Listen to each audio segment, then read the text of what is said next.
You know how I got land? I was homeless. And I used to fish all the time. I wasn't fishing playing. I was fishing catching fish because I drive to a rest area because I kept charcoal in my trunk. And when I got to them little grills on the side of the rest area, I'd take my charcoal and I'd fry my fish.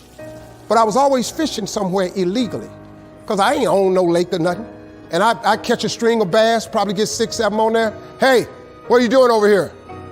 Get away, get out of here. I pull my string up. Hey, them fish don't belong to you. Let them fish go. I got to take all them fish off the hook and throw it back in the water. He didn't know, man, that I'm trying to eat, but I can't break no law, so I got to go on by my business.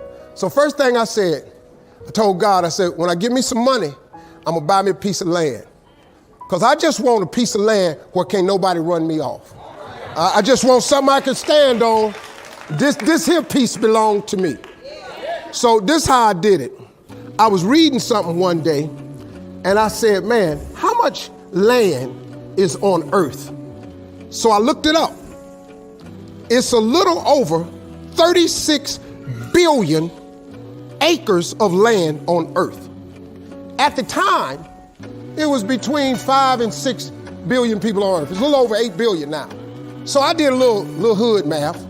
I said to myself, if it's 36 billion acres of land and it's 6 billion people, just to me, everybody ought to have 6 acres of land.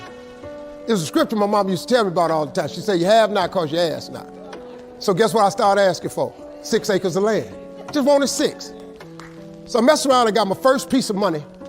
I got me a check for about $115,000. So first thing I did, went to Dallas, Texas, said, I'm gonna buy me some land. I found a piece of land, I thought it was perfect.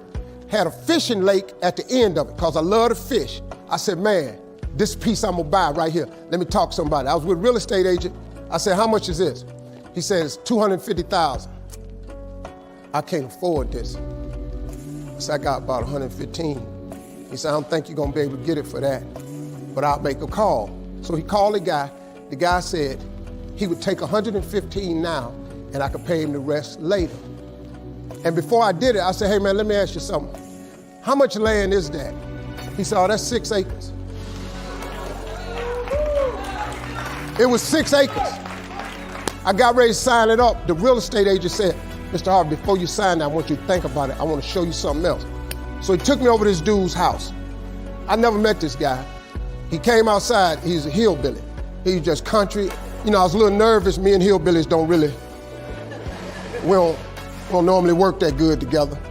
His name was Jerry Campbell. Turned out to be one of the nicest men I ever met. I misjudged the man. He talked to me, he said, I want to show you something. And I go over there and I couldn't believe it, man. It had rolling hills on it. It had 4 lakes on it, fishing ponds. I said, man, look at this right here. How many acres is this, man? He said, 16 acres. I said, man, I can't afford nothing like that. He said, well, hold on, I'm in a tide right now. How much you got? I said, well, I was gonna do this other piece of land. I got 115 I'm gonna pay now. And if you give me a year to pay out the rest of it, I could buy it from you like that. He said, tomorrow morning, if you bring me a $115,000 check, I'm gonna give you this land. So I got the 16 acres of land the next day. So I said, wow, that's how it worked. You have not because you ask not. I asked for 6. Soon as I was gonna buy the 6, he put some grace on it. Next thing you know, I got 16 for the same money. So I got to thinking. I got a couple partners in Cleveland that's locked up. They not getting out of prison. So I asked God, could I have a 6?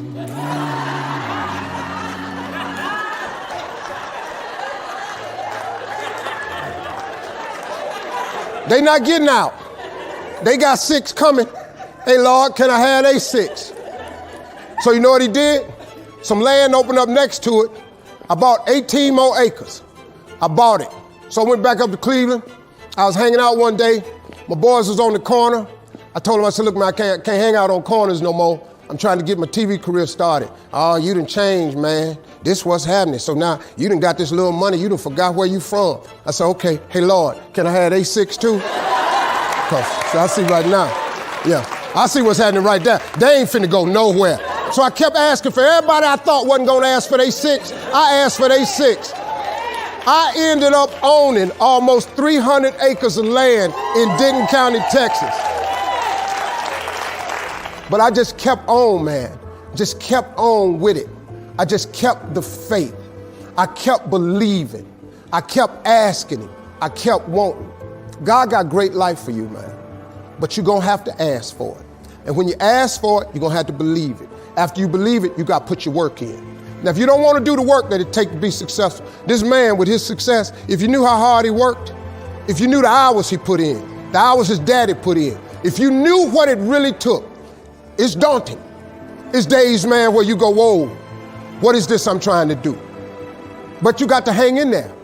See, getting what you want is up to you.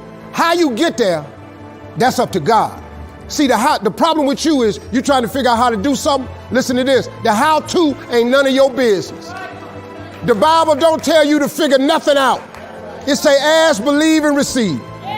Now, see, you keep going down these churches, they keep telling you this, but you ain't listening. I'm asking you to listen. You can turn your life around if you change your attitude. You change your attitude, you change your altitude. Stop sitting in here with a life of mediocrity when that ain't what God created you for. Now, you might not want this life. You might not want what it takes to get here. But if you want this life, you got to put in your work. You got to put it in. You got to stay prayerful. You got to never give up. You got to talk to God every day. Now, if that ain't what you want to do, then good luck. You keep doing what you've been doing, you're going to keep getting what you've been getting. I would try something else if I was y'all. I appreciate y'all coming. Thank y'all very much.